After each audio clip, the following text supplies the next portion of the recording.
दोस्तों, स्वागत है आप सभी का हमारे इस यूट्यूब चैनल पे जिसका नाम है चिंगू चैनल। सॉरी कि एपिसोड बहुत लेट आ रहा है। मेरी हाल ही में तबीयत बिल्कुल ठीक नहीं है और आवाज़ भी इतना खास अच्छा नहीं है।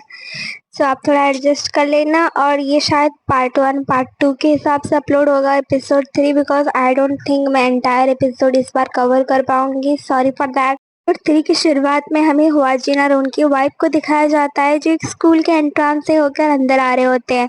तभी हुआजिन और उनकी वाइफ के बीच कोई कन्वर्सेशन चल ही रही होती है कि उस बीच में ही हमें दिखाया जाता है कुछ उनकी वाइफ की नज़र किसी पे आ गई है और हमें दिखाया जाता है कि वहाँ पे कुछ बच्चे कुछ कर रहे थे। वाइफ उनको कहती है कि देखो ना, आजकल बच्चे किस काम में व्यस्त है। तो हुआजिन उन्हें समझाता है कि हमें उन सब के बीच नहीं पड़ना चाहिए। तो उनकी वाइफ कहती हैं कि हम बड़े ही बच्चे से डरने लगे तो दुनिया का अंत निकट है। और वो उनको मना करने जा ही रही होती हैं कि वो वापस आके बोलती हैं, सुनो, अगर मुझे कुछ हुआ तो क्या तुम मेरी प्रोटेक्ट करोगे? तो वाचन कहता है, हाँ बिल्कुल, मैं तुम्हें ज़रूर से बचाऊंगा। उसके बाद वो उन्हें सल्यूट करके उन बच्चों को डांटने चले जाती हैं और उन बच्चों को समझाती हैं कि स्कूल कैंपस में ये सब चीज़ें ना करें और अपने आप को सुधारे। उसके बाद सीन शिफ्ट होता है और हमें वाजिन को दिखाया जाता है, वो किसी कोर्ट में प्रेजेंट है। वहाँ पे एक बच्चे को कटघरे के अंदर खड़ा किया गया है। हमें सडनली दिखाया जाता है वाजिन के वाइफ को और वो नीचे गिर जाती हैं। उसे दिखाया जाता है कि जो बच्चा कटघरे के अंदर खड़ा था उन्हीं ने ही उसकी वाइफ को मारा है एंड वो उसके लिए गिल्ट के चार्ज में गिल्ट हैं, इसीलिए वो कोर्ट के कटघरे में खड़े हैं।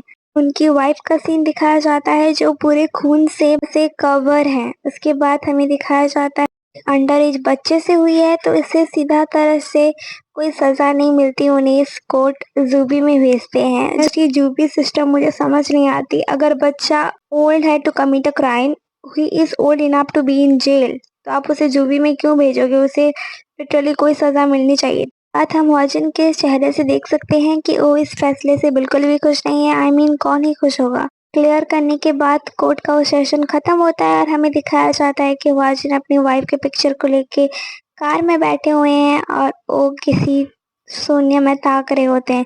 तभी वो बच्चा जो कि क्रिमिनल है उनकी वाइफ का मर्डर करने के चार्जेस में, वो सामने आता है। तो वो बिना कुछ सोचे फ्रस्ट्रेशन, दुख और पीड़ा में उसे ऑलमोस्ट गाड़ी से उड़ाने की तादाद में होते हैं, करते नहीं। उसके बाद वो गाड़ी से बाहर आते हैं और उन्हें दिखाया जाता है कि वो गुस्से से उस बच्चे की तरफ बढ़ ही रहे होते हैं कि तभी एजुकेशन मिनिस्टर जो है वो उन्हें रोक देते हैं और उन्हें समझाते हैं और पुलिस उस बच्चे को लेकर चली जाती है। और इस सीन में वाजिन बहुत जोर से रोते हैं। ये देख के तो मुझे भी काफ़ी बुरा लगा था यार।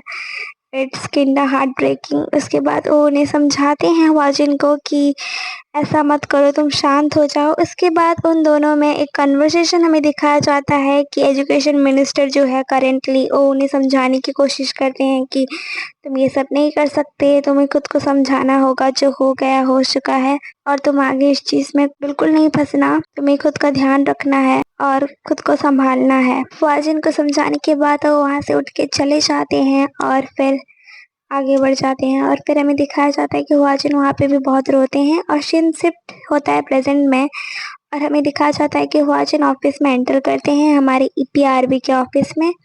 केस के ऊपर उन्हें फर्दर डिस्कशन करना होता है, इन्वेस्टिगेशन करना होता है। तो ऑफिस में उस सब चीज़ों के बारे में ही डिस्कस होता है। फिर वाजिन उन्हें एक फाइल ला के देते हैं जहाँ पे एक टीचर जिन्होंने हाल ही में ही सुसाइड किया था उस बारे में लिखा गया था और इस बारे में वो बात कर ही रहे होते हैं कि तभी बॉन्ग उन्हें दिखाते हैं कि ये एक इन्फ्लुएंसर है उस स्कूल की और बहुत ही ज़्यादा फेमस है और उसका एक बहुत ही बड़ा फैन बेस है। तो ये सब उस चीज़ों में ही डिस्कस कर ही रहे होते हैं कि बॉन्ग उन्हें बताते हैं कि उसके बहुत ही ज़्यादा फॉलोअर्स हैं और काफ़ी फेमस है। ये क्लासरूम वगैरह में भी वीडियोस वगैरह बनाती हैं और ये ओवरऑल काफ़ी फेमस है। बाद बड़े से स्क्रीन में हमें उनका इंस्टाग्राम का डैशबोर्ड दिखाया जाता है जिस लड़की के बारे में ये लोग बात कर रहे होते हैं। तो उसके बाद बॉन्ग उन्हें समझाते हैं कि इनके बहुत ही ज़्यादा फॉलोअर्स हैं और काफ़ी अच्छी रीच है इसकी और बहुत सारे कमेंट्स, इसके बहुत सारे फैंडम वगैरह हैं जो इसके व्लॉग हमेशा ही देखते हैं। ये ओवरऑल स्कूल वगैरह में वीडियोस डालती है और उसके बाद उस लड़की को ही दिखाया जाता है कि वो उसकी स्कूल लाइफ कैसी है। तो क्लासरूम में भी उसके जो फ्रेंड्स हैं काफ़ी सपोर्टिव हैं और सब उसके व्यूअर्स को हेलो बोल रहे होते हैं। और उसके बाद उसकी जो बेंचमेट होती है उससे बोलती है कि इससे मिलो, ये मेरी एक फ्रेंड है। तो वो फिर खुद का ही चैनल प्रमोट करने लगती है कि मेरा ये वाला आईडी है और आप मुझे फॉलो कर सकते हो इफ़ यू वांट। उसके बाद वो सबको दिखाती है कि अरे देखो इसके कितने सारे फॉलोअर्स ने मुझे भी फॉलो करना शुरू कर दिया। उसके बाद क्लासरूम में वही डिस्कशन चल रहा होता है और हमें दिखाया जाता है कि क्लासरूम के बीच में ही ये लोग वीडियो बना रहे थे। तो टीचर आती हैं और उसका फ़ोन ले लेती हैं और उसके व्यूअर्स को कहती हैं कि अभी क्लास का टाइम हो चुका है, बाद में आपसे मिलेगी ये। उसके बाद टीचर उन्हें समझाते हैं कि क्लास के टाइम पे ऐसा ना करे और फिर उन्हें थोड़ा बहुत डांट के टीचर फिर से चली जाती हैं और हमें उस लड़की का दिखाया जाता है लुक, वो कितना अजीब सा लुक दे रही थी पता नहीं क्यों। उसके बाद टीचर के पास कोई तो एक स्टाफ रूम में कोई वीडियो लेके आता है और कहता है ये आप क्या कर रही थी टीचर, आप उसका बाल कैसे काट सकती हैं। तो उन्हें सबको समझाने की कोशिश करती है कि उसके बालों में च्युइंगम लग गया था, तो क्लासरूम में मेरे पास आई थी कि टीचर मेरे हेल्प कीजिए और ये थोड़ा बाल से च्युइंगम निकाल दीजिए। सब लोग अजीब से डिस्कशन में लग जाते हैं ऑफिस में कि अरे ऐसा हुआ था क्या। उसके बाद टीचर को सोचना पड़ता है कि ऐसा क्या हुआ था कि ये लोग ऐसे एडिटिंग करके वीडियोस डाल रहे हैं। उसके बाद जो टीचर जिनके बारे में ऑफिस में डिस्कस हो रहा था वो बोलती हैं आप चिंता मत कीजिए मैम, मैं उनसे बात करूँगा। उसके बाद टीचर क्लासरूम में उसी लड़की को बुलाते हैं और कहते हैं ये सब क्या है। तो वो कहती है कि क्या है, ये वीडियो है, ये टीचर ने मेरे बाल ऐसे काटे थे। तो वो उन्हें समझाने की कोशिश करते हैं कि तुम भी जानती हो और मैं भी जानता हूँ कि ये टीचर ऐसे नहीं करती हैं। उसके बाद हमें पास्ट में दिखाया जाता है कि वो और उसकी फ्रेंड टीचर को काइंड ऑफ साइबर बुलिंग की चीज़ों में फंसाना चाहते हैं और क्लिप को इवेंचुअली एडिट करके ये लोग इंटरनेट में डाल देते हैं। टीचर ने सही कहा था, ये लोग उनसे हेल्प मांगने आए थे।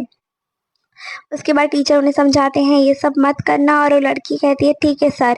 ये कह के वो उस क्लासरूम से बाहर आती है एंड देन क्लासरूम का दरवाज़ा बंद करके वो ऐसा प्रिटेंड करती है कि that she was sexually molested और हैरेस्ड और यहाँ पे अपने कपड़े वगैरह फाड़ने लगती है, अपना सारा लुक्स ख़राब करती है एंड फिर जाके अपने आप को कैमरा के सामने दिखा के कहती है कि मेरे साथ सेक्सुअल असॉल्ट हुआ है, मेरे टीचर ने मेरे साथ सेक्सुअली असॉल्ट करा है और आप देखिए मेरा क्या हालत हो गया है। तो फिर इंटरनेट में लोग सब उससे सिंपैथाइज़ करते, ऑब्वियसली सबको यही लग रहा था कि उसने ऐसा किया है। उसके बाद टीचर्स को भी बहुत ही गालियाँ पड़ने लगती है और बहुत सारे नंबर्स में से कॉल आने लगते हैं, लैंडलाइन, नॉर्मल फ़ोन। ऑफिस में पूरे अफरा-तफरी बहुत ज़्यादा फैल जाती है कि फ़ोन आ रहे हैं। टीचर का रिएक्शन बहुत ही डरा हुआ लगता है यहाँ पे। उसके बाद टीचर उठ जाते हैं, सडनली एक बच्चा आ जाता है और वो ज़बरदस्ती मिस्टर को बोलता है क्या आप ही हो मिस्टर को? तो टीचर का नाम है को योंग सू, तो हाँ मैंने मिस्टर को बुला रहे हैं। तो उसके बाद वो बताता है कि यही है वो टीचर जिसने वो हान येरी को सेक्सुअली असॉल्ट करा था। फिर वो सब टीचर मिलके उन बच्चे को बाहर निकालने की कोशिश करते हैं और वो बच्चा ज़बरदस्ती टीचर को पूरी तरह से हैरेस्ट करता है। उसके बाद टीचर काफ़ी डिप्रेस नज़र आते हैं और उन्हें उनकी वाइफ की ओर से मैसेज आ रहा होता है कि क्या हुआ, तुम घर क्यों नहीं आ रहे हो, पता नहीं बाहर कुछ लोग इंतज़ार कर रहे हैं, मैं कहीं जा भी नहीं पा रही हूँ। और उसके बाद टीचर काफ़ी फ्रस्ट्रेटेड हो जाते हैं और वो कार के अंदर जाके खुद को लॉक कर देते हैं, अपना सारा सामान लेके कार के अंदर बैठ के वो अंदर सब कुछ बंद कर देते हैं और वो सुसाइड कर देते हैं। यहीं पे एपिसोड 3 का पार्ट 1 एंड होता है। पार्ट 2 के लिए जल्दी से फॉलो करें और लाइक शेयर एंड सब्सक्राइब करें और वीडियो 2-3 दिन बाद आएगी, मैं अपलोड करूँगी जल्द से जल्द। तब तक के लिए do like share comment and subscribe and bye.